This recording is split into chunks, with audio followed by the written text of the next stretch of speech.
Hello beautiful soul! Welcome back to my channel. This is Mei Chang Ame from Japan, Kabayan. Sagittarius, this reading is for you. Paalala lang po yung mga hindi ko po nare-replyan para sa personal reading. Ibig po sabihin, nasa spam po yung message nyo. Paki-add nyo po ako sa Facebook para po makuha ko po ang inyong message. I-add nyo muna ako bago kayo mag-mail para hindi mapunta sa spam. Hindi ko po binubuksan yung spam. After na lang ng session, tsaka nyo na lang uli ako i-unfriend, okay lang po yun. This is a general reading, Sagittarius. Maraming salamat sa mga nagpa-personal reading. Sa mga gusto magpa-personal reading, all the details is sa baba ng video na ito.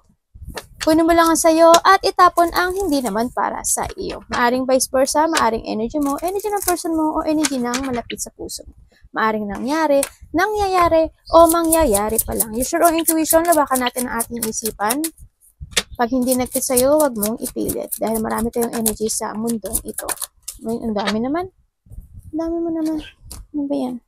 Ano ba yan? Diyan pa isa. Apat siya.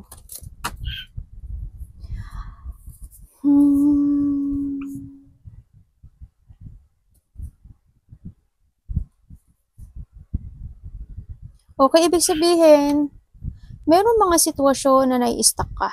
No? May mga sitwasyon na gusto mong desisyonan. May mga sitwasyon, you want to commit something or decision or gusto mo mag-shipment, no? Sa nakita ko dito sa iyo. Stuck ka, oh. You're stuck.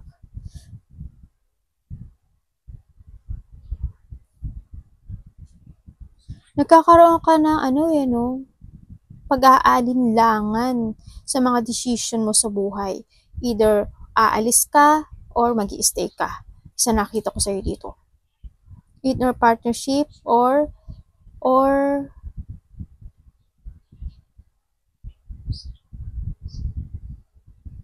commitment Commitment either sa relationship or sa trabaho. Ito nakikita ko, no? Kumbaga, may mga cycle ng buhay mo na gusto mong mabago. Either profession, work, love. Gusto mo ng stability sa nakikita ko sa dito. Gusto mo mag-settle sa isang sitwasyon na pang long lasting.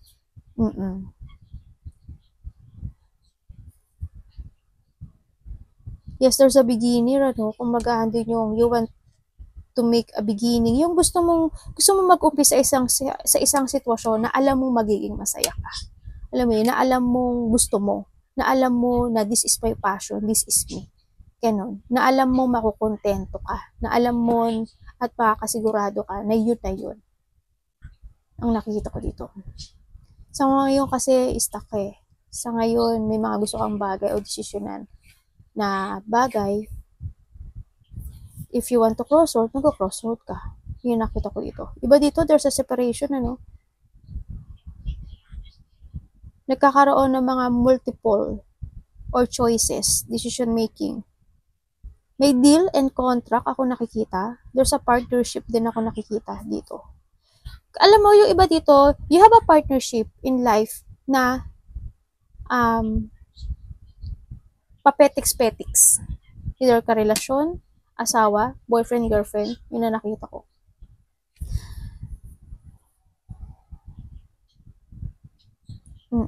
Yun ang nakikita ko dito. Tingnan natin. Anong energy ni Sagittarius this week? Energy ni Sagittarius, please show.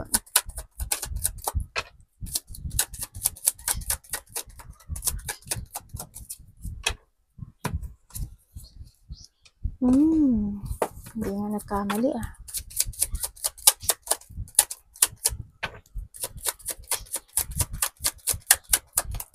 Thank you.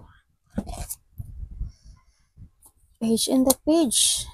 Okay, so ngayon, ang energy mo this week is pag-iisip. If you want to retire, may mga urong-sulong ka na gusto mong na ginagawa o mangyayari sa buhay mo. No? Ayun dito yung you want to create yourself, you want to move on, and then kaso iniisip mo, naghahanap ka ng katotohanan. Iniisip mo yung solution, advantage and disadvantage, andun na yung nag-iingat ka rin actually, sa nakikita ko rin na may mga pag-iisip na you want to be alone para mag-isip, And may mga layunin naman ako nakikita na gusto mong i-move pero iniisip mo kung makakatulong ba to sa akin. Kung okay ba to sa akin. Gusto mong hanapin ang ang ang ikasisiya mo o happiness and fulfillment in your life. May mga gusto kang i-withdraw, you want to escape something, and then andun din yung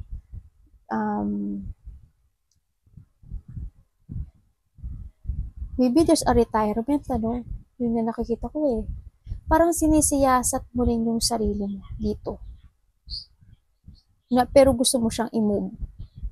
Yun na nakikita ko.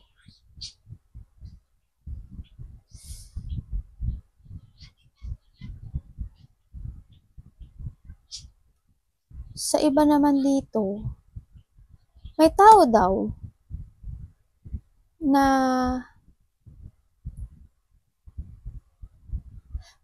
maaaring makareceive ka ng email or text or may tao dito na palaging nagsusorry sa'yo.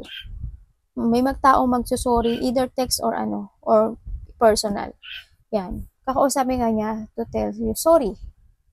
Kakausapin ka niya na may gusto siyang gawin. Maaaring kakausapin ka niya na related ng money para sa gusto niyang gawin na isang situation. And then yun yung yun yung pag-iisipan mo. Kung kailangan ba o hindi ba, ano mangyayari, dapat ba. Ganun, maaaring iiwas ka rin sa kanya. Yan nakita ko dito.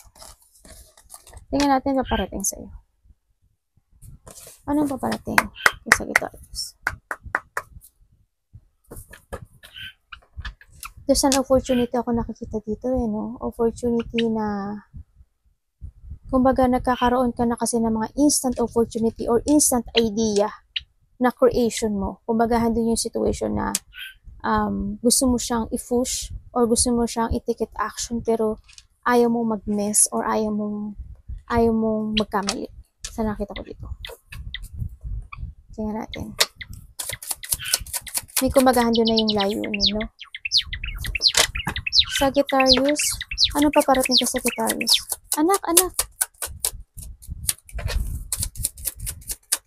Matulungin kayo, no? There's devil. Of Cups.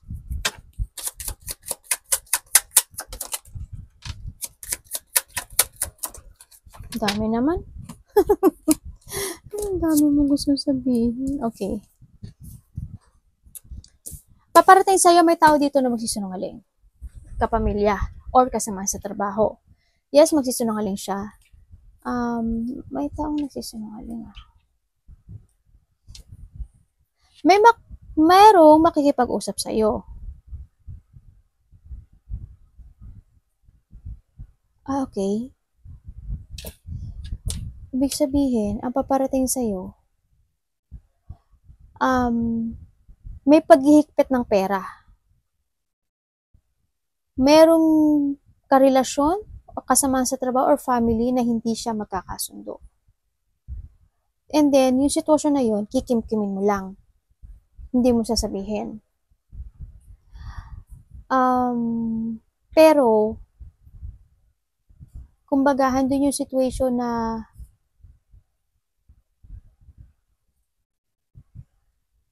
magkakaroon ka ng boundaries eh. Kumbaga, paninindigan mo yung sitwasyon na yun na hindi pwede. Ganun nakita ko. Halimbawa, kasi nakita ko yung paghihigpit ng pera. May paghihigpit ako nakikita. May paghihigpit. May pamilya or kasama sa trabaho na hindi kayo magkakasundo. There's a failure. Kumbaga may failure, disappointment, or regret ako nakikita. And then, yun nga, maninindigan ka.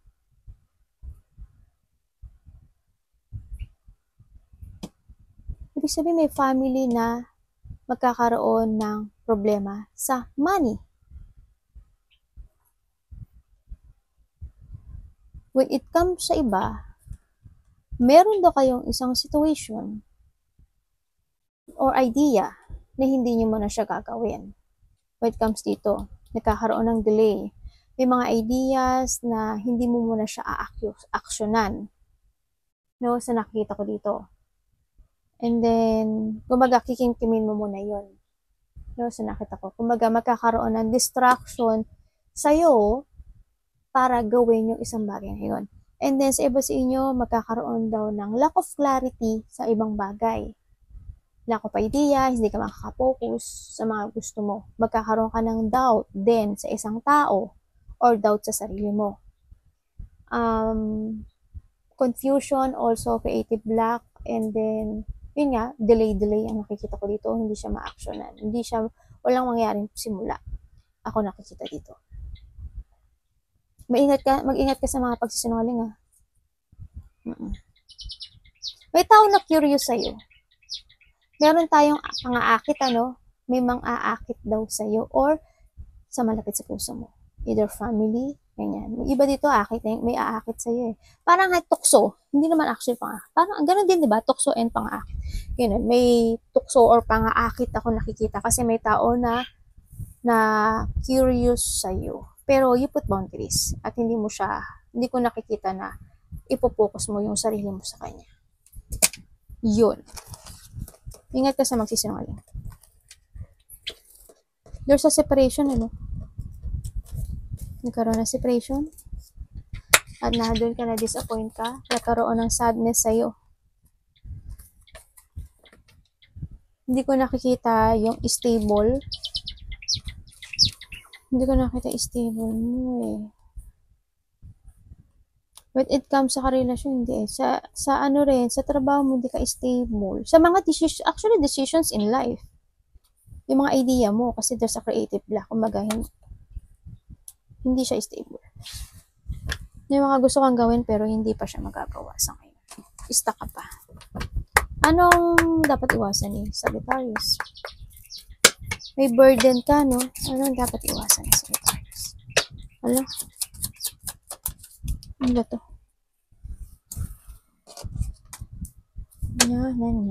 Yan.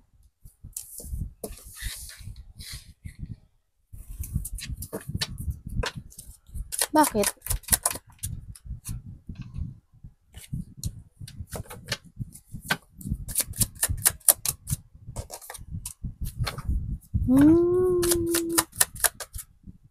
Okay.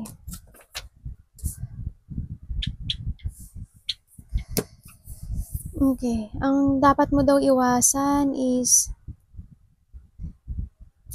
ang hindi makapokus sa sarili. Dapat mo daw iwasan yung magkaroon ng maling desisyon sa buhay. Dapat mo daw iwasan, huwag ka daw ma-overwhelm sa mga choices in life. Sinasabi rin dito, kailangan dito ng motivation. You need to be aware sa isang tao na maaring may tao dito, there's a new maaring iba dito is there's a new love. Pero ang nakikita ko sa kanya, hindi itong love na to, Sagittarius, hindi ito yung tao na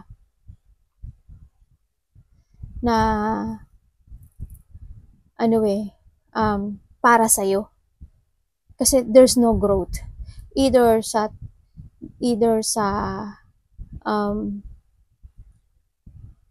love ito or sa business or trabaho or work, kung ano man yan. Hindi siya para sa'yo. Kasi there's no growth eh. Ako nakikita dito. You need to be aware kasi may maling desisyon ka ron na magagawa. No? Sa nakikita ko dito. Kumbaga, there's a new, makakaramdam ka rin doon ng katamaran. There's a new opportunity na parating sa'yo or darating sa'yo sa iba sa inyo, person man yan, or opportunity, pero may nakikita kong pagkakamali. Ibig sabihin, maging aware ka kasi hindi siya, pag i-move forward mo ito, hindi siya ganun magsasucess eh. Sa nakita ko dito eh. Tingnan natin. Baba ka nga muna anak. Siguraduhin ni mami ka ano.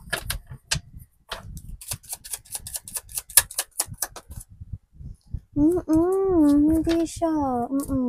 Ano, madidepress ka. Kung ito is sa love, itong tao na to is disloyal. Yes. When it comes naman sa karelasyon, may karelasyon ka na may pagka-insecurity sa'yo. Kung ano tong ipupush mo, or gagawa ka na hakbang dito, mapupunta ka in a dark place. Kasi more on negative itong nakikita ko dito, ha? Kaya, kumaga, yun, depression, no? Ang nakita ko dito. Ingat ka. Kasi hindi siya growth talaga. Tingnan natin. Pero nasa sayo pa rin yun. Ikaw pa rin naman magdidesisyon, ha? May mga dapat mong iwasan. Tingnan natin ang iyong love. When it comes to love, kamusta po ang love ng Sagittarius?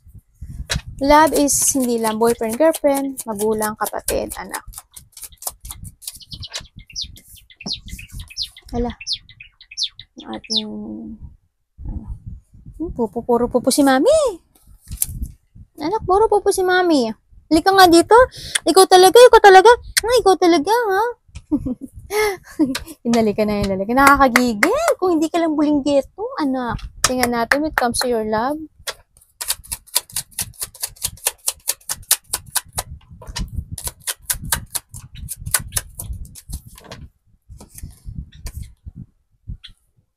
When it comes to a love, nagkakaroon ka ng doubt sa karelasyon mo, no? Either anak or karelasyon mo. Why? Kasi, handun yung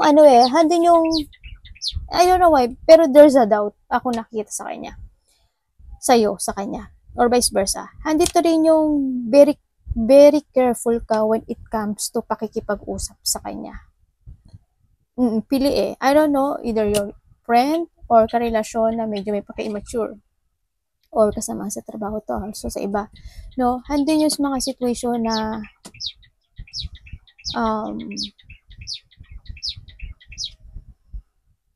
when it comes to love,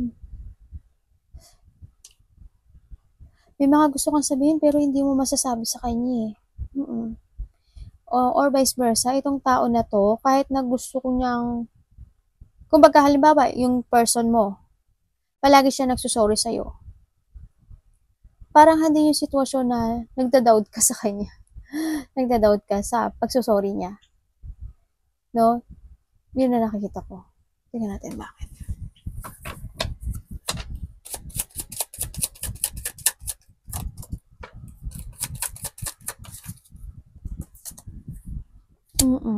Kasi why? Hindi to yung sitwasyon na parang palagi ka na lang nasasaktan sa kanya. No? And then, hindi mo sinasabi, careful ka when it comes sa pagsasalita sa kanya, ang careful mo.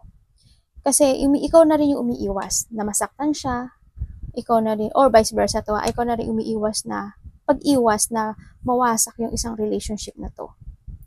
No? Ang nakikita ko. Either this is your friend, or this is your anak, or this is your family, o karelasyon. Boyfriend, girlfriend. Yun na nakita ko, ha? Yun, ikaw yung umiiwas. Nandito yung situation na nagkakaroon din ng delay sa'yo sa ibang bagay, no, aspeto ng buhay mo.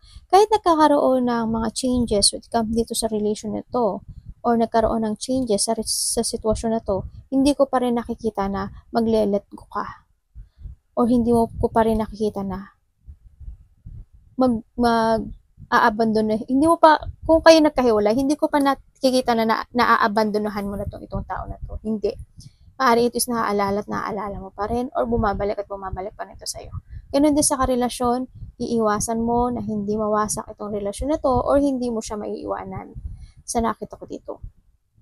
Yun. Tingnan natin, advice mo. Ano po ang inyong advice? Ay, hindi pala to. Hindi itong hawak ko. Hindi ka masaya. Parang umiiwas ka nga. May lungkot ako nakikita sa'yo. Ano pong advice nyo kay Sagittarius? Dami naman po. Pinahirapan si ate, no? Advice.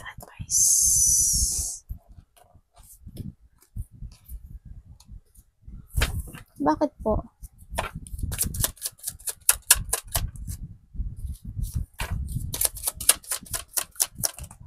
Thank you. Sabi dito, wow, puro ano. Ang sabi dito, ang advice dito, huwag kang masyado mag-emotional. No? Harapin mo yung takot mo, focus to your stability, focus mo yung iyong sarili sa trabaho mo, sa business mo, focus mo siya to secure yung anak mo, yung person mo, yung mga mahal mo sa buhay or family mo for the future.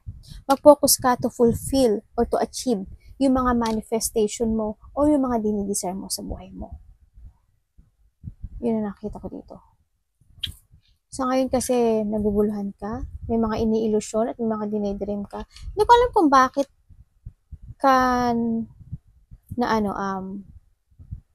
kulang sa tulog. Siguro night shift ka or may mga iniisip ka sa gabi. Yun ang nakikita ko dito. Maybe you have a travel sa iba. Travel ikaw or a family or about a work travel na nakikita ko dito. Yun. When it comes naman sa iba, no, may mga, mag-ipon daw ng pera, no? Sabi ko sa'yo more on focus, tamo puro money yan, di ba? Mag-ipon ng pera. May bata dito nag-iipon ng pera. Or maybe also you, no, nag-iipon ka ng pera. May mga decision making ka na hindi mo pa madesisyonan. Maybe, alam mo ang nakikita ko sa'yo, Sagittarius, meron ka daw, may mga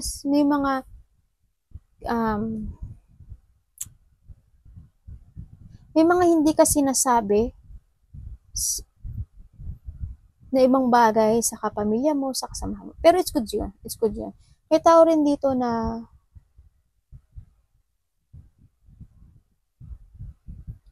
may matanda. Hindi ko alam kung responsibilidad mo itong matanda eh. Hindi ko alam kung sinusuporta mo siya, relatives. Pero may nakikita akong matanda dito.